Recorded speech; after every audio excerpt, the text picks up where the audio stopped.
దేవుని ఆలోచన బట్టి రాజ్య పరిపాలన చేయాలి. సమూయేలు రాజ్య పరిపాలన పద్ధతిని దేవుని సముఖంలో నుంచి తీసుకొచ్చాడు. మీరు చూస్తే మొదటి సమూయేలు గ్రంథము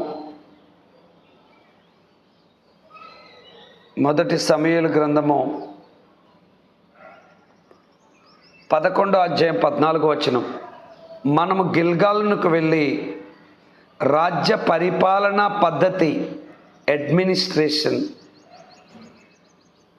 రాజ్య పరిపాలన పద్ధతిని మరలా స్థాపించుకుందాము రండని చెప్పి సమూయేలు జనులను పిలవగా జనులందరూ గిల్గాలునకు వచ్చి గిల్గాల్లో యెహోవా సన్నిధిని సమాధాన